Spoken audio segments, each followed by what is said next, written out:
Arnaud, tu es le gérant du fonds ARC Action Santé Innovante. Donc un fonds, comme son nom l'indique, qui est spécialisé dans l'innovation sur le secteur de la santé. Évidemment, première question compte tenu du contexte, cette crise sanitaire, à ton avis, on en est où? Celle-ci sévit toujours aussi durement. Le nombre de cas recensés en Europe et dernièrement en Allemagne et en France est quasiment à ses plus hauts historiques. Par contre, grâce à la vaccination, ces pays ne confinent pas comme ça a été le cas en 2020 et ça, je crois que c'est la clé. Et le variant Omicron qui a surgi de nulle part ces derniers jours, pour toi c'est un game changer. Comment est-ce que toi en tant que spécialiste tu l'analyses?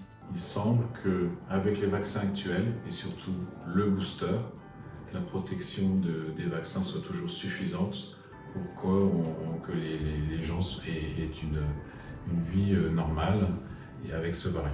Donc par rapport au scénario de reprise économique assez vigoureux qu'on a constaté ces derniers mois, visiblement ça ne devrait pas changer la donne.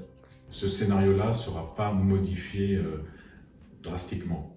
Néanmoins, on devrait avoir un effet énorme dans la durée de protection avec le booster, qui n'aura pas lieu parce que effectivement ce variant échappe beaucoup plus au vaccin actuel.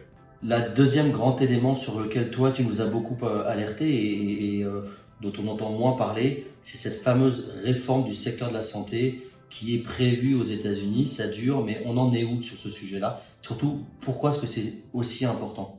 On a à peu près une décote de plus de 30% du secteur de la pharma et de la biotech par rapport au marché américain. C'est considérable.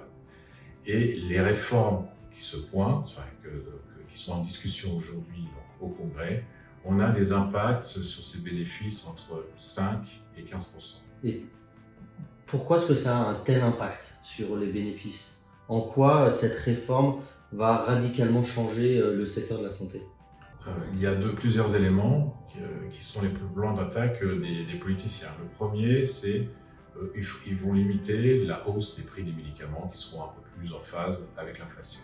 Et le deuxième, c'est qu'ils vont négocier pour la première fois par rapport à Medicare. Ils auront la possibilité de négocier des prix de médicaments, ce qui n'est pas le cas puisque c'était librement imposé, entre guillemets, par les pharma. Donc le risque, c'est grosse pression sur les prix, donc pression sur les marges, donc décote sur le secteur parce que les investisseurs ne veulent pas subir ce genre de phénomène. Voilà, c'est la grande crainte. Néanmoins, quand on regarde les réformes qui sont négociées, elles sont de plus en plus allégées puisqu'ils n'arrivent pas à se mettre d'accord.